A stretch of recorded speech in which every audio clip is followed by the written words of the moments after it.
परशुराम ने कर्ण को श्राप दिया। कर्ण द्वापर युग की महान योद्धा में से एक थे, लेकिन उनको मिला श्राप उनकी मौत का कारण बन गया।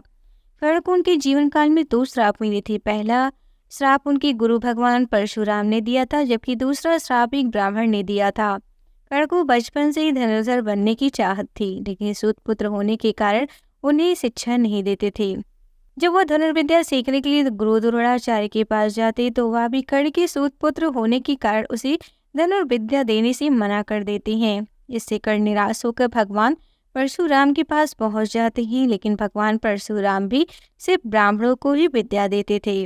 अब कर्ण किसी भी तरह से धनुर्विद्या सीखना चाहता था तो वह भगवान परशुराम से झूठ बोलता है कि वह ब्राह्मण है। भगवान परशुराम भी कर्ण को ब्राह्मण समझकर उसे शिक्षा देने लगते हैं।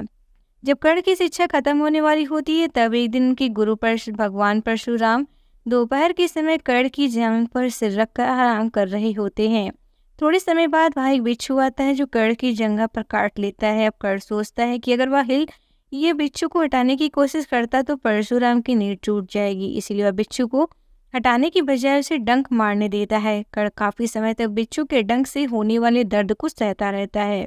फिर जब कुछ समय बाद परशुराम जी की नींद टूटती है तो वह देखते हैं कि कर्ण की जांघ से खून बह रहा है। यह देखकर भगवान परशुराम गुस्से में कहते हैं, इतनी सहनशीलता तो सिर्फ किसी क्षत्रिय में ही हो सकती है।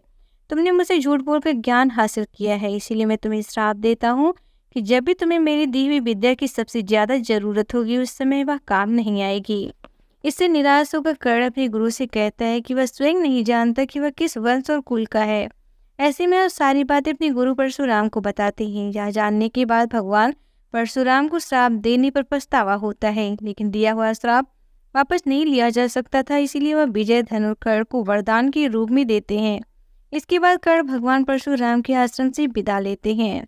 इस घटना के कुछ वर्षों बाद एक दिन कर्ण जंगल में किसी अत्याचारी राक्षस का पीछा कर रहे होते हैं। वह राक्षस को निशाना बनाते हुए उसे मारने के लिए बाण चलाते हैं, लेकिन राक्षस अचानक गायब हो जाता है और बाण दलदल में फंसी एक गाय को लग जाती है।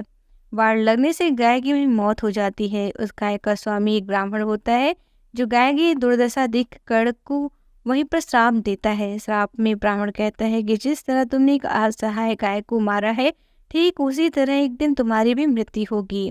आगे चलकर इन दोनों श्राप का प्रभाव महाभारत की युद्ध में नजर आया।